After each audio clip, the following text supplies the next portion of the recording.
Good morning or good afternoon. Not sure when this will air. My name is Audra Dickson and I'm the Wastewater Regulatory Program Manager for Georgia EPD.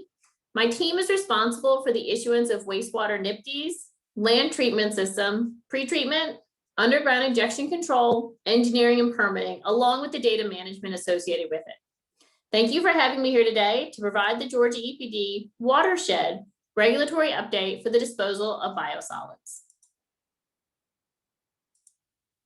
So here's a brief overview of what we'll talk about today. We'll review the federal regs, the state rules, the sludge disposal options. And I want to mention here that there have been no regulatory changes within the watershed branch. So the options that were available to you before are still available today. We'll talk about sludge management plans, application form 2S, and then conclude with a little bit about coordination and challenges. So we'll start with the federal regs and touch on the 4 specific rules impacting the biosolids program. In 1993, US EPA began regulating the use and disposal of municipal or domestic sewage under 40 CFR Part 503. In 2011, USDA updated Code 590 to include biosolids as a material requiring the management of the nutrients on farmland.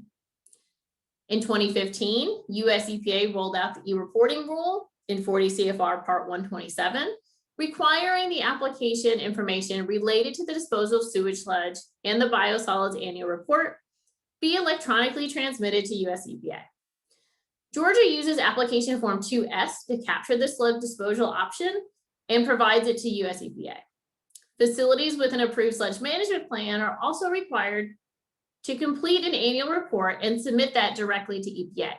I'll talk a little bit about the form 2S and the annual report later on. In 2019, US EPA rolled out the NIPDs update rule, modernizing the NIPDs program.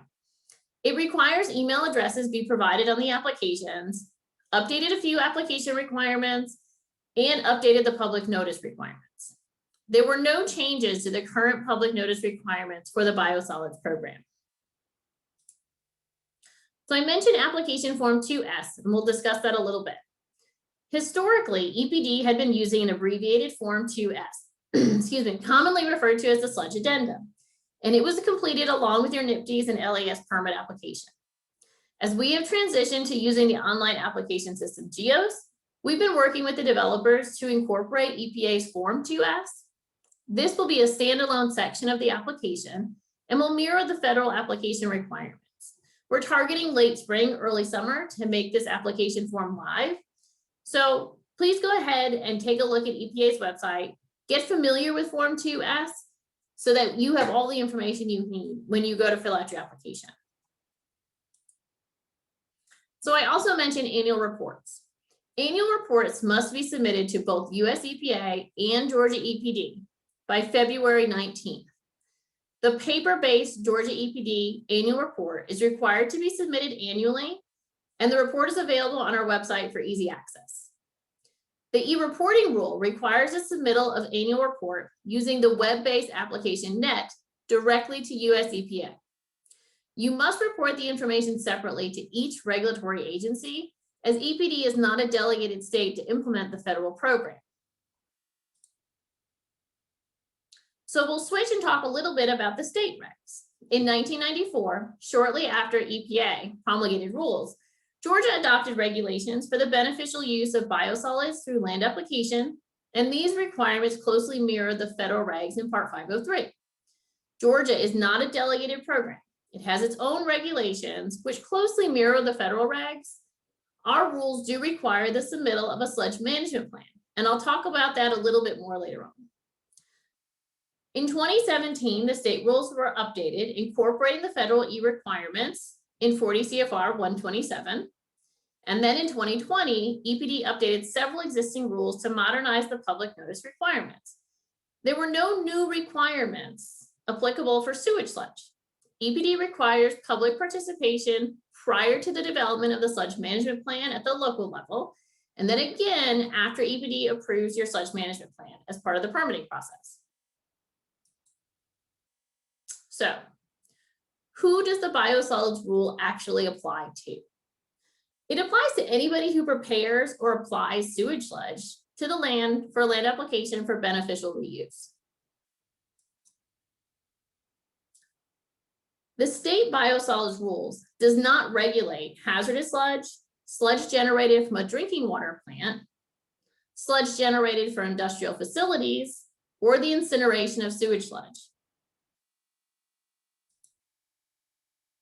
So the state biosolids rules also requires you register your Class A biosolids with the Georgia Department of Agriculture, allowing you to distribute the material to the public.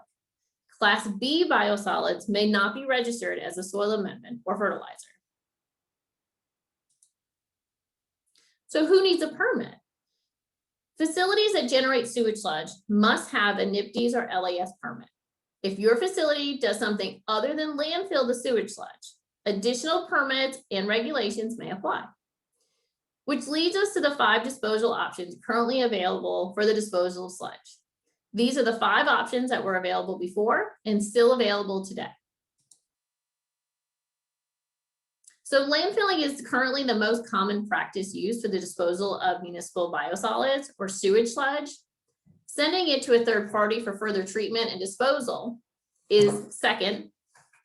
Incineration is the least common practice, as the Clean Air Act requirements can be cost prohibitive. Land application of a Class B biosolid is also utilized, and the land application of distribution of a Class A biosolid. EPD has approximately 100 facilities approved for the land application of biosolids, so let's review each option in more detail. So as I mentioned, if you landfill your sludge, no additional permits are required, and your NPDES and LAS permit pre-approve this disposal option. This option is the primary reason why I'm here today. The cost of landfill disposal has gone up 3-fold, and this has caused monetary burdens for facilities along with technical challenges. If you choose one of the other 4 disposal options, provide the material to a third party, you land apply it, you sell it or give it away, or incinerate the sludge, a sludge management plan is required to be submitted, reviewed, approved, and incorporated into your NPDES or LAS permit. EPD has a guidance document online prescribing the contents of the SMP. The SMP may be as short as a letter, or it could be a full-blown engineering report, depending on the type of disposal option that you choose. If you choose land application, EPD requires a public meeting be held in the county prior to the submittal of the sludge management plan. So as I mentioned, the SMP can be as short as a letter or a full engineering report detailing the type of disposal. If you further treating the sludge into a biosolid, the SMP will need to include site information, sludge characterization, information on pathogen reduction and vector attraction and crop management. The SMP will also include record keeping and recording requirements. Option number 2 is to get an approved SMP, allowing you to send your sludge to a third party for further treatment and disposal. Option number 3 is to get an approved sludge management plan, allowing you to incinerate your sludge. Don't forget to talk to the air protection branch. Option number 4 allows you to further treat your sludge into a Class B biosolid and then land apply it on sites approved in your SMP. Option number 5 allows you to further treat your sludge into a Class A biosolid, sometimes referred to as an exceptional quality sludge, and then land apply it or sell it or give it away. Please remember this also requires a registration or license from the Georgia Department of Agriculture for distribution. Both Class B and Class A biosolids must meet the applicable pathogen reduction and vector attraction requirements. Additionally, if you generate a Class A, right, you need to obtain a license or registration with the Georgia Department of Ag as a soil amendment or fertilizer, depending on the criteria your material meets. So what are some of the challenges presented here in 2021? There's a couple of them. Sludge in the biosolids program is no stranger to challenges. Sludge and biosolids has encountered numerous challenges before and has successfully managed them. In the last few years, a few more challenges have presented themselves, and more funding and research is needed to tackle these challenges. But it does take time, cooperation, funding, research, did I mention funding, open minds, and education. EPD is committed to be part of the solution with you and is here to provide regulatory support for our sister agencies.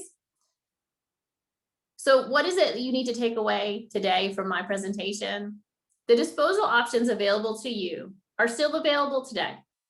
The Georgia water quality rules for biosolids have not changed, but the landscape for disposal has shifted.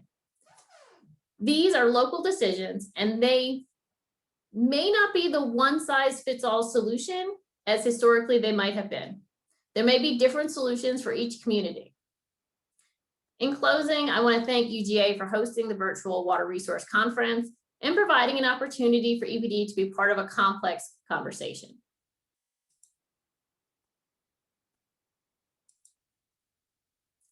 Feel free to reach out with any questions or comments you may have. Thanks, and see you soon.